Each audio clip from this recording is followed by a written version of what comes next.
খড়গপুরে GRP মঙ্গলবার খড়গপুর স্টেশনে অভিযান চালিয়ে জাজপুর কেওনঝড় খড়গপুর এক্সপ্রেস থেকে প্রায় 5টি গোসাপ উদ্ধার করলো। উদ্ধার করার পর বন দপ্তরকে খবর দিলে বন দপ্তরের কর্মীরা এসে উদ্ধার হওয়া গোসাপগুলিকে নিয়ে যায়। এই ঘটনায় এক ব্যক্তিকে গ্রেপ্তার করেছে জিআরপি। অভিযুক্ত ব্যক্তির নাম সুরজ কুমার বক্তা। গোসাপগুলি পাচার করা হচ্ছিল বলে জানতে পেরেছে পুলিশ।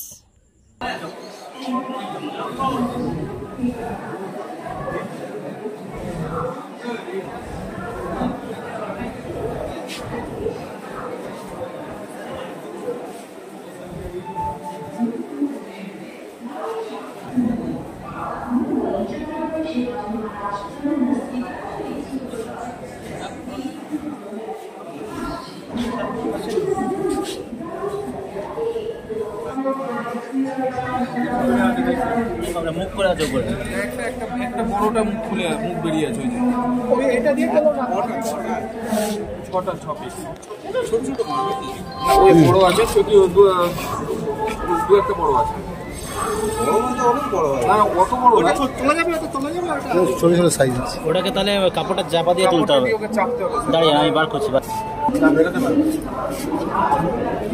6 পিস আছে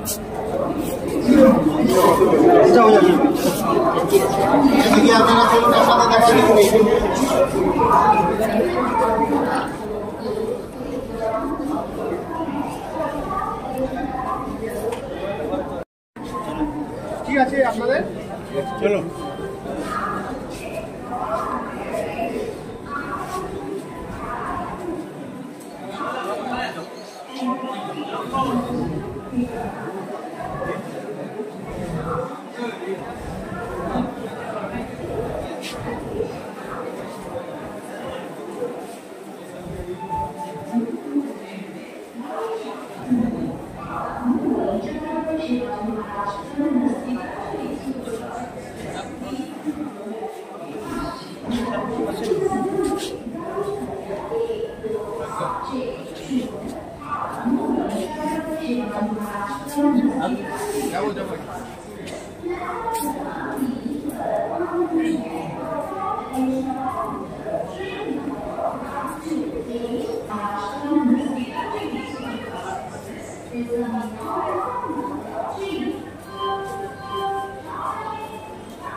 Ta-na-na-na-na, ta-na-na.